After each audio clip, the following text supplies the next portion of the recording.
В мире классики есть негласный закон. Чем меньше ты похож на простого человека, тем больше в тебе божественного. Скромность, взгляд устремленный вдаль, фрак или черное платье в пол, каменное лицо. Она сожгла этот кодекс и делает все наоборот. Поэтому вокруг нее уже много лет идет один и тот же спор. Мы, мол, пришли послушать великую музыку или наблюдаем очередной успешный маркетинговый продукт классической музыки. Сегодня мы разберем феномен горячей и неоднозначной современной пианистки. Можно ли совмещать глубокое искусство и глубокое декольте? Почему великая Версаладзе называет ее игру ужасной, а божественная Марта Аргерич защищает и благословляет? Все началось в Батуми, далеко от музыкальных столиц Европы. Первым педагогом Хатии была ее мать. Именно она построила тот фундамент техники, который сегодня позволяет ей носиться по клавишам на сверхзвуковых скоростях. В 10 лет гастроли по всей Европе. В 2004 году Тбилисская консерватория и класс легендарного Тенгиза Амиреджиби. Амиреджиби – это прямая связь с великой традицией. Он был учеником Льва Аборина и Константина Игумнова, одного из основателей русской фортепианной школы. Идеальный путь академического музыканта. Далее она уезжает в Вену, к Олегу Майзенбергу. Майзенберг – это старая школа, это дисциплина, это вгрызание в каждую ноту. Он выдающийся советский и австрийский пианист, мастер нюансов и интеллектуальной игры. Майзенберг известен своей дотошностью к нотному тексту. То, что Хатия после его класса позволяет себе экстремальные темпы и вольное обращение с нотным текстом, конечно же, повод для споров. Мол, либо она взяла у него лучшее и пошла дальше, либо, как говорят критики, так и не усвоила его уроки.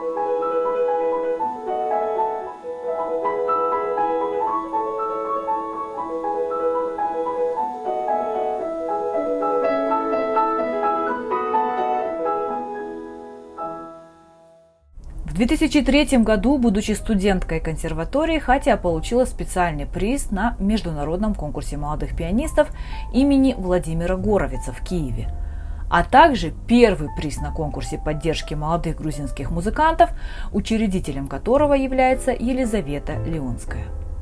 Скандал же случился на конкурсе Артура Рубинштейна в 2008 году. На этом престижном конкурсе Хатия заняла лишь 3-е место, хотя была основной фавориткой публики. Жюри сочло ее игру слишком вольной и не музыкальной в классическом понимании. И это был первый крупный звоночек о том, что профессиональное сообщество не готово принимать ее интерпретации. Уже в 2010 году она стала артистом молодого поколения BBC, а в 2012 и 2016 получила премию от Ассоциации музыкальной индустрии Германии. В том же 2010 году Хатия подписала эксклюзивный контракт с фирмой звукозаписи Sony Classical и с тех пор остается верной этой фирме. Ее первый диск был полностью посвящен Листу, а последний по времени, вышедший в 2020 году, называется «Лабиринт».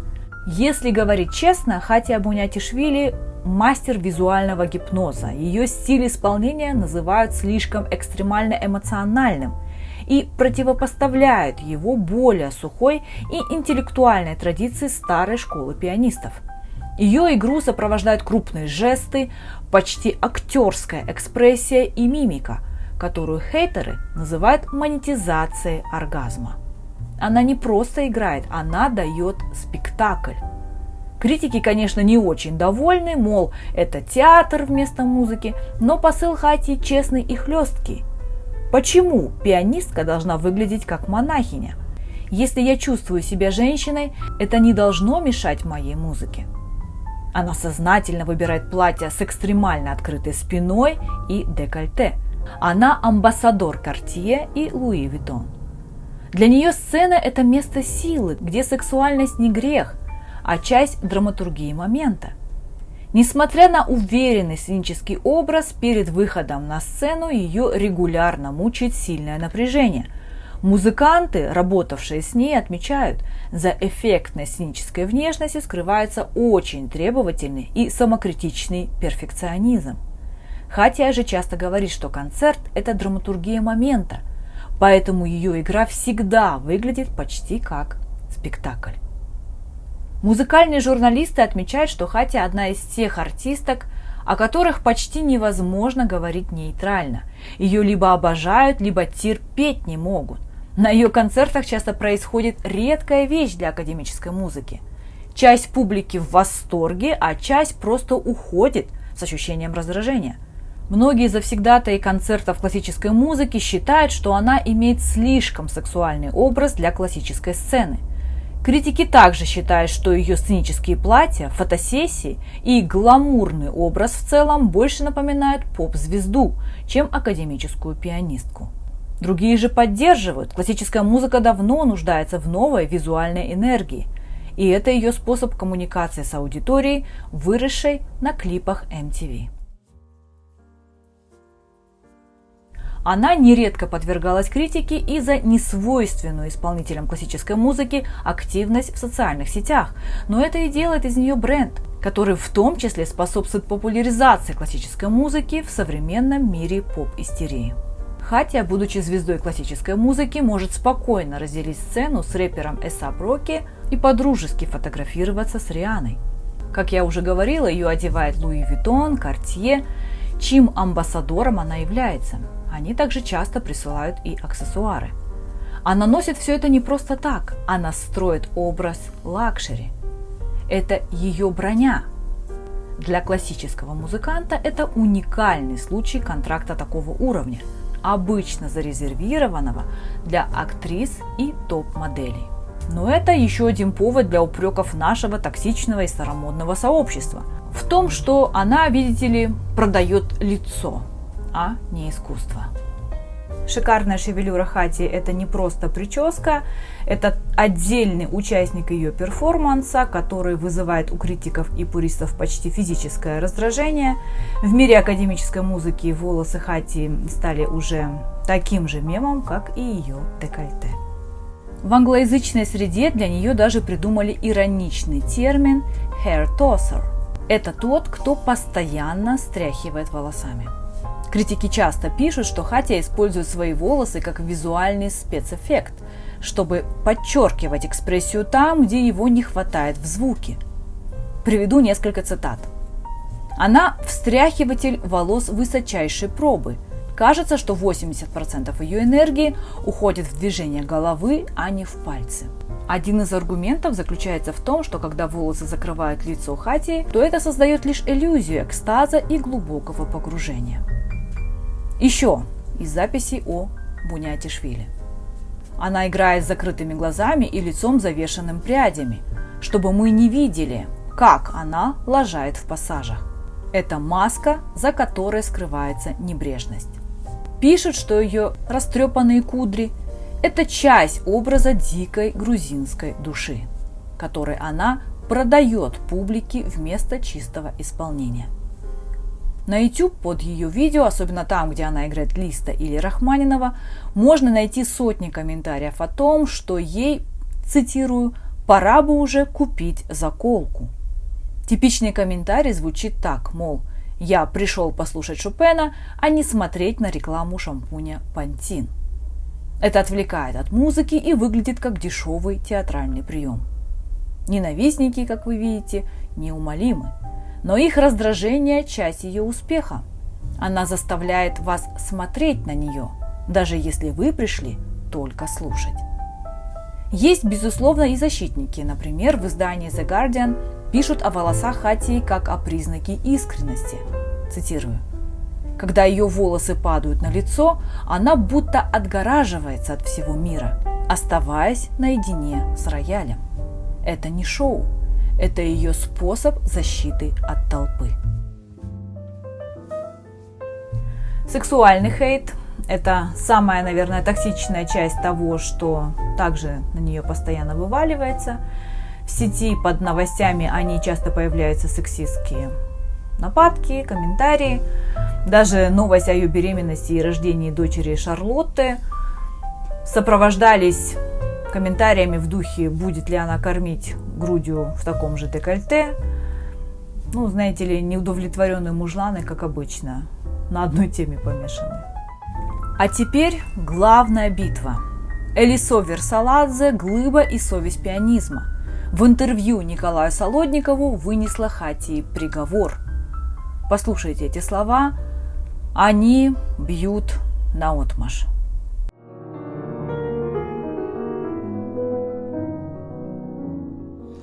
Ужас.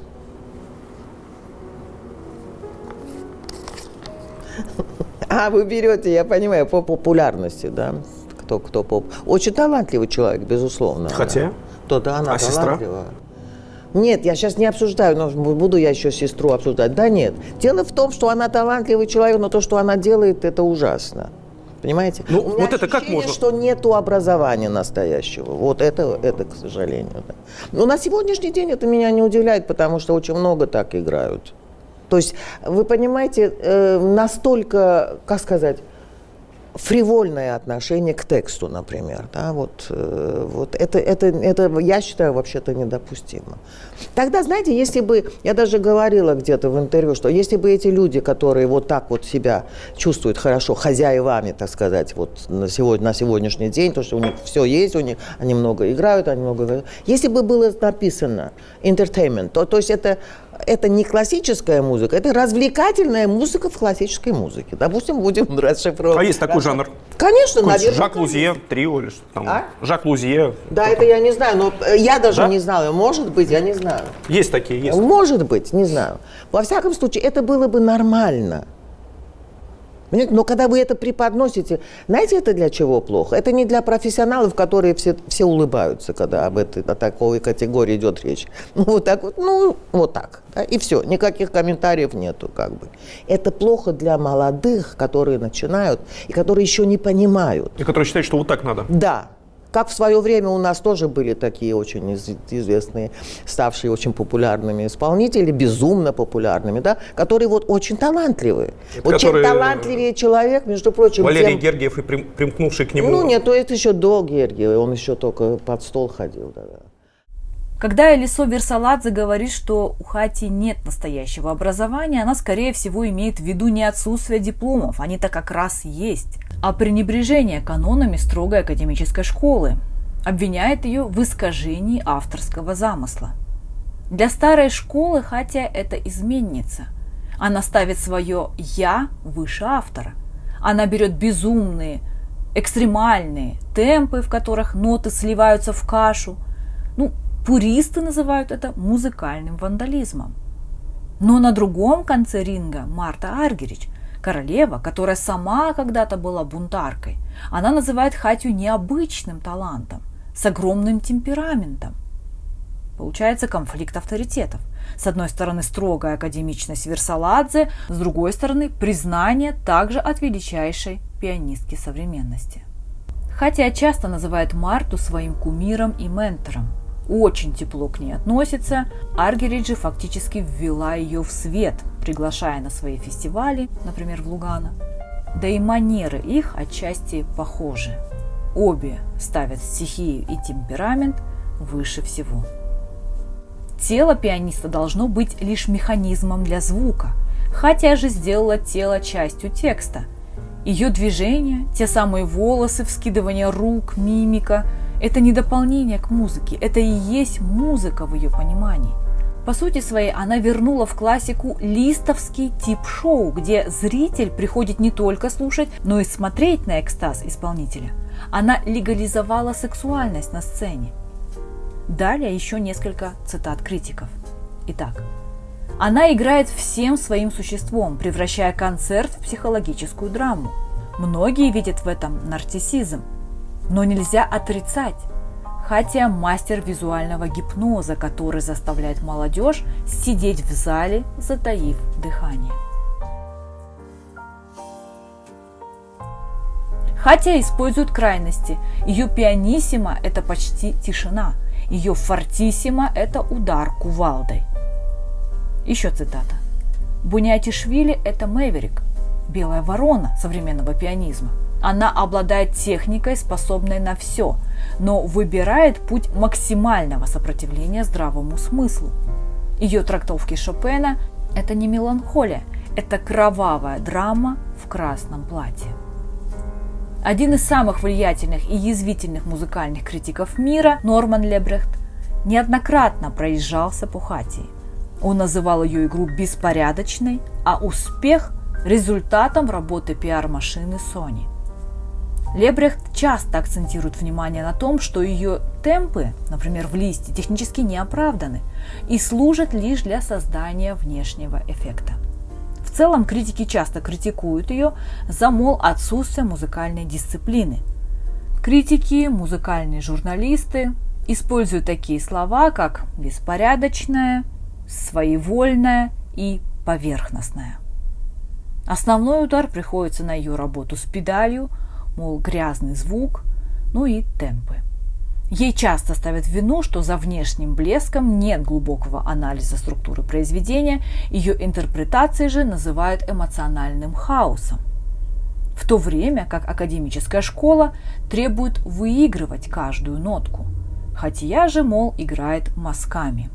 Ее пассажи – это не цепочка жемчужин, а разрыв снаряда. Но есть и такие издания, которые хвалят. The Guardian и французские издания ее называют рок-звездой классического пианизма. Отмечают, что она возвращает в залы опасную стихийную энергию, которая была присуща исполнителям XIX века. Сторонники говорят, что в мире стерильных записей, где все ноты вылизаны, хотя и единственная, кто не боится ошибаться ради живого нерва. Издания вроде Evening Standard подчеркивают, что она делает классику сексуальной и доступной, ломая стену между элитарным искусством и массовым зрителем. В России Хатия одна из самых нелюбимых западных звезд в официальном поле. За что ее не любят? Во-первых, это ее отказ работать с Гергиевым и прямая критика власти. В комментариях под видео часто пишут: пусть, мол, сначала играть научится, а потом в политику лезет. Я никогда не буду играть с Валерием Гергиевым, не только потому, что он друг Путина. Валерий Гергиев для меня неприемлем, потому что пропагандирует политику Путина. Владимир Путин не уважает права человека. Он оккупировал мою родину, Грузию, осуществляет аннексию Украины. Все знают, какая ситуация в Сирии, кто в этом виноват. В такое время у нас нет права быть нейтральными. Мы должны реагировать на такие события. Ну и второе – профессиональный снобизм. Так, на российских форумах, например, Classical Forum, главные претензии к ней – это грязная педаль, слишком быстрые темпы, каша в нотах и, безусловно, упор на внешность. После вторжения России в Украину в 2022 году ее принципиальная позиция вызвала негативную реакцию в большей части российской аудитории. Как же так, мол, она не поддержала нападения на соседей?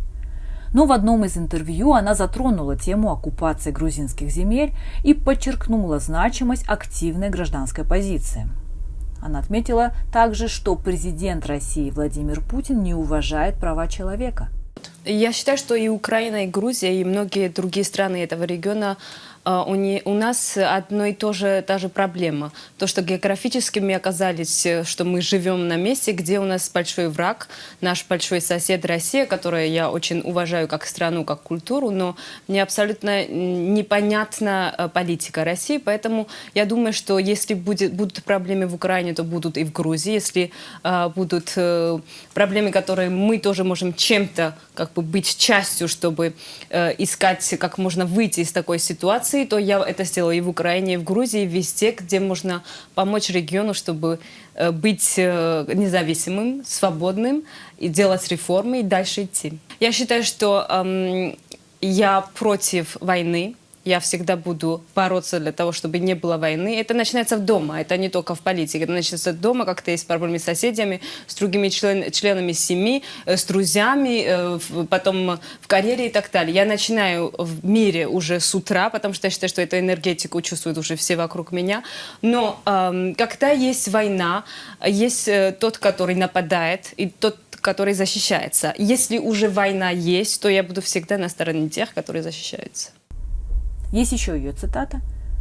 «Я считаю, что это наша безусловная обязанность. Я являюсь гражданкой Грузии и всего мира, поэтому должна отметить, что есть проблемы, которые для меня совершенно недопустимы».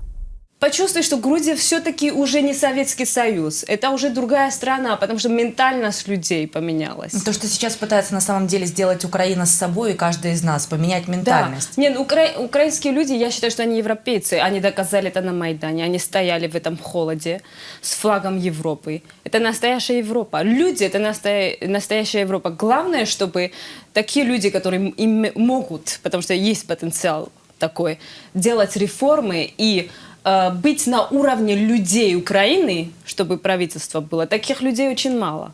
Поэтому я всегда за таких людей. Я считаю, что такой один есть в Одессе, который объединяет Украину и Грузию.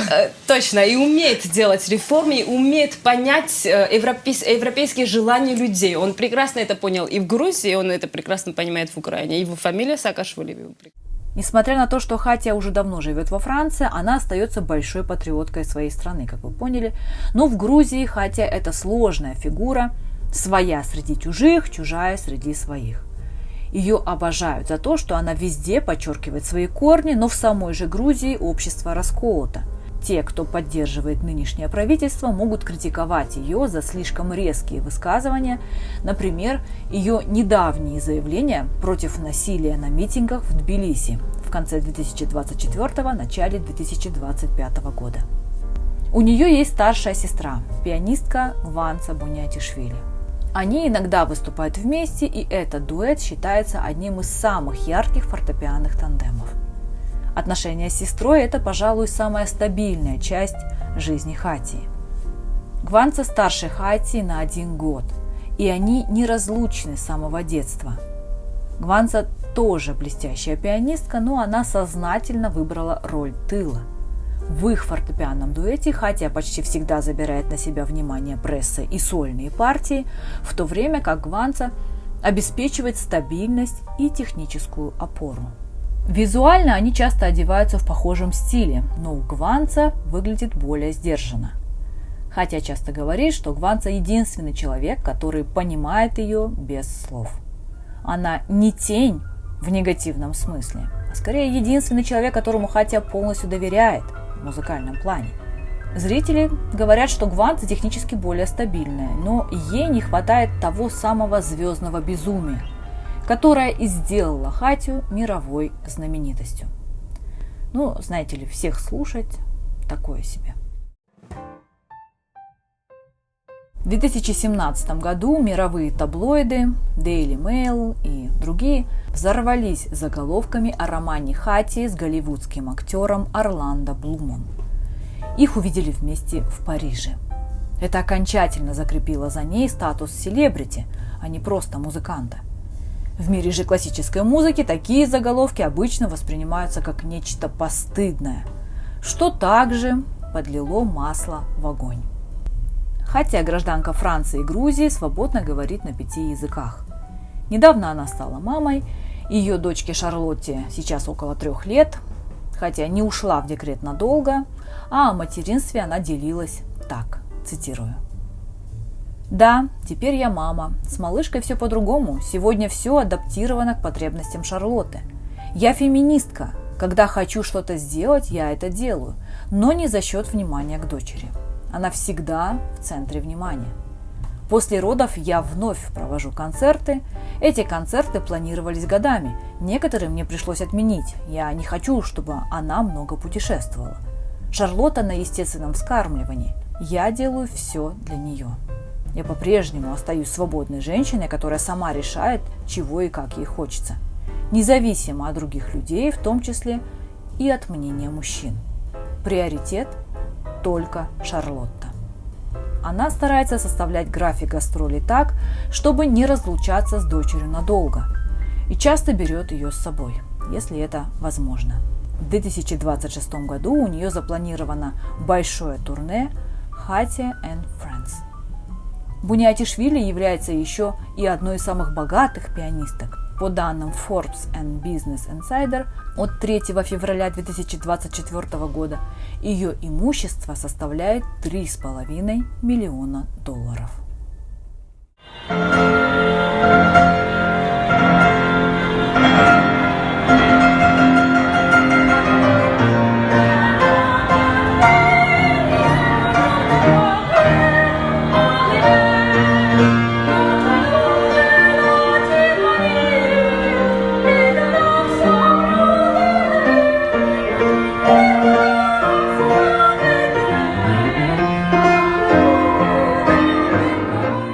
Хатия не улучшила пианизм, она его десакрализировала. Она свободна во всем, и в интерпретациях, и в презентации своего личного бренда. Образ свободной мятежной женщины стал ее фишкой. В мире классики это до сих пор считается чуть ли не грехом, но в нынешнее время это, наверное, единственная рабочая стратегия выживания жанра. На сегодня у меня все. Спасибо, что посмотрели. Оставляйте, пожалуйста, свою реакцию, что вы думаете про Хатию Буниатишвили. Всем пока.